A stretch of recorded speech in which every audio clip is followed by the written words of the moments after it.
C'est un département qui a un taux de chômage élevé et des enjeux importants de recrutement pour des entreprises qui sont en plein développement, de l'industrie, du commerce. Et c'est important qu'on soit capable d'offrir des outils d'accompagnement vers l'emploi. Et l'insertion par l'activité économique est une activité avec tout un écosystème d'entreprises d'insertion qui travaillent autour des profils, autour de leur employabilité, pour permettre aux entreprises, qui doivent elles aussi faire des efforts sur la manière de recruter, pour permettre de satisfaire leurs besoins d'emploi et faire baisser le taux de chômage de ce département. C'est un objectif majeur de l'État en ce moment. On a le 10e taux le plus élevé de chômage. Là, on a du monde au RSA et tout ça, ça doit être qu'un passage dans une vie. Donc il faut vraiment tout mettre en œuvre pour le retour à l'emploi. L'employabilité, le retour à l'emploi, c'est un travail énorme qui est fait par les associations et par les entreprises d'insertion. Et un forum comme aujourd'hui, c'est un moment de rencontre, un moment de partage, élargir le nombre d'entreprises qui participent à l'insertion, encourager les collectivités à mettre des clauses d'insertion, voilà, faire un développement de ce secteur-là, parce qu'il produit des résultats très positifs, très beau parcours.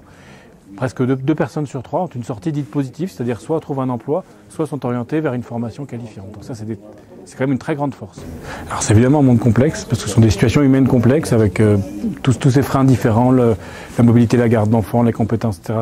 Ça fait que c'est évidemment compliqué de les surmonter. Le point d'entrée, c'est France Travail, l'opérateur, le nouveau nom de Pôle emploi. Ce sera lui, encore plus, qui sera positionné comme point central. Tous les bénéficiaires du RSA seront inscrits comme demandeurs d'emploi. Il a toute la palette de l'accompagnement possible. Ça peut passer par des associations, ça peut passer par des entreprises d'insertion, des chantiers. Il y a plein de modalités possibles, mais l'ensemblier, celui qui garde la cohérence de tous, c'est Pôle emploi. Ils rencontrent des acteurs qui sont fort généreux, qui sont très compétents, qui les accompagnent, mais on va développer une espèce de sphère de gestion de l'inemployabilité un peu close sur elle-même, quoi. Comment on rompt avec ça. Et puis surtout, au bout d'un moment, les gens sont un peu fatigués parce que le premier truc qu'ils ont à apprendre, c'est comment fonctionnent ceux qui sont censés les aider à aller vers l'emploi. C'est le premier apprentissage qu'ils doivent faire. Et à l'occasion, on voit que il n'y a pas énormément d'opportunités qui leur sont proposées, aussi bien parce que on décide en chambre, on pourrait dire, du fait de savoir s'ils sont employables ou pas employables. Et s'ils ne sont pas employables, on dit voilà, on va les former, on va les qualifier, on va les mettre dans un parcours, etc.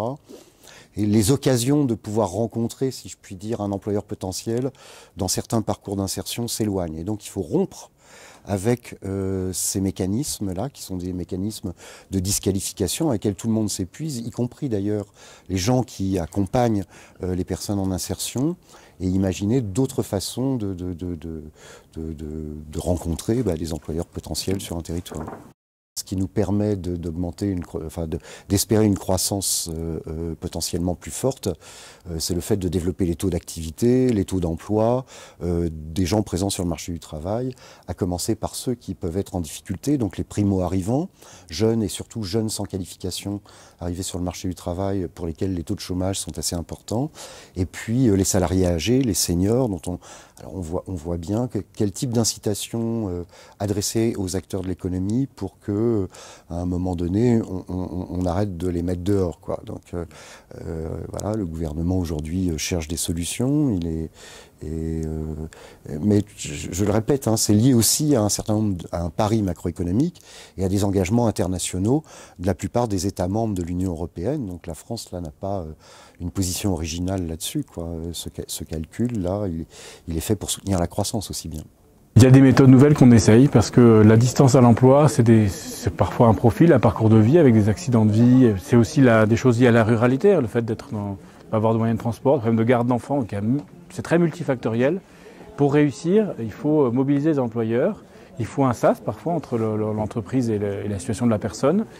Il faut surmonter tous ces freins. Et c'est pour ça que des parcours un peu innovants, d'immersion, des choses un peu nouvelles qu'on essaie d'expérimenter donnent des résultats très intéressants. On veut continuer à les développer, on veut les faire connaître. C'est aussi le rôle d'une journée comme aujourd'hui.